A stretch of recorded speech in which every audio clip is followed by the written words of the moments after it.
Alright guys, and welcome back to our Car Class podcast. It's been a little while since we've last uploaded an episode.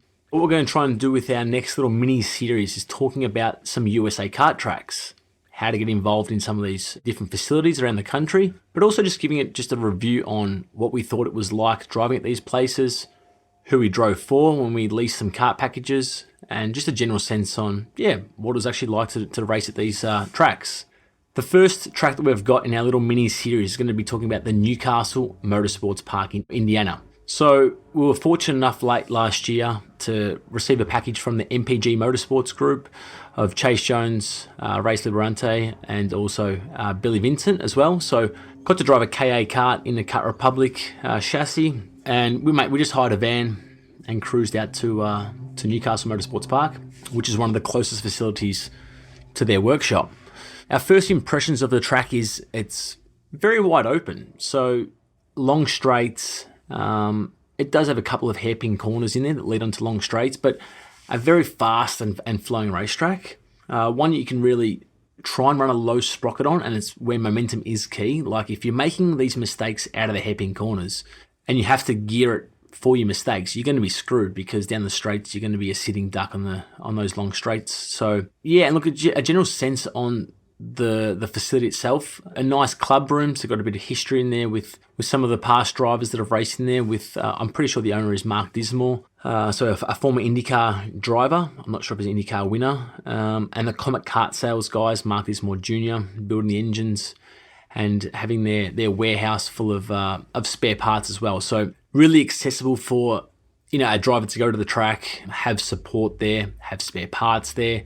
They've also got pit garages that you can rent out as well. So that saves a lot of the hassle of potentially having to have a big trailer. You can sort of, store a lot of your stuff there, rock up to the track, open up your roller door and get onto the circuit as well. The practice fees were maybe around $55 for the day. So I think that was well priced. The pit area for a practice day, very, very easy. You just basically pit wherever you want. You can pit next to the grid, which we did. Lift your cart up and you into your van and straight onto the track when you want to go onto the track. So really accessible for drivers to hit the track.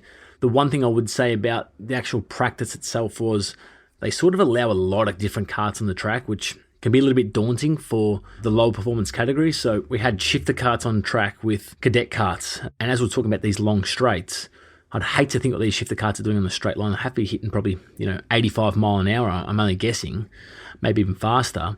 And then you've got cadet karts that are sort of sitting around that, 60 mile an hour or 55 mile an hour. So probably a little bit too fast. The day that we were there, they might split up on other days.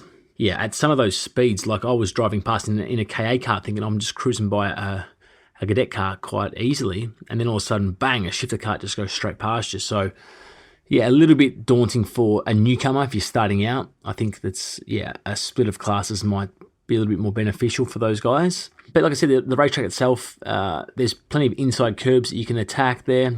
It's got a little bit of undulation, not a lot. Especially in the sections of the racetrack that have a couple of little up and down hills, they're very, very fast. They're basically flat out sections. So they're not the trickiest undulated spots on the track. The surface itself is quite nice. It's not really, from what I recall, it wasn't sort of too abrasive on the tyres. It didn't work them too hard, which is quite good. Plenty of space for runoff. Like if you were to make a mistake or you dropped a wheel or, like I said, you come off the track, you're not sort of into a tyre barrier straight away, or you're not across the track and you're, having a head on with other karts on another part of the racetrack. So I thought the safety point of view was really, really good. But overall, a really nice feel. Like I said, everyone was really polite when I got to the track. Really easy to get on track. Like I said, all the resources are there to get on the track. With the Comet Kart sales guys being there, I didn't access the pit garages because we didn't need to, but we saw some guys working out of them. That looked really good. Yeah, like I said, it's quite a nice club. They've got plenty of major races there throughout the year. With the US PKS, I think they have a SCUSA race there. They've got the Rotax Grand Nationals there. So it's centrally located within the USA as well, which is always going to make life a bit easier for these big events to go to. And I think, like I said, I definitely want to go back for a race. I think it would race quite evenly with a lot of the slipstream happening on the main straights. Obviously, if you have a big engine, that's a big advantage to have on these tracks. But I just think that having that slipstream so that guys can't just drive away, it's going to be a bit of a battle. I think that will produce some really good racing. I think that's why so many race events do go to Newcastle Motorsports Park. I think that's it for our first episode back in this little mini-series on our USA track, just reviews, just what we thought about it. So our next track that we'll cover will be the GoPro Motorplex track in North Carolina and Charlotte. So thanks very much for joining us on this kart class episode. I'm your host, David Serra. If you want some more information on what we provide our kart races, visit kartclass.com for your kart racing needs.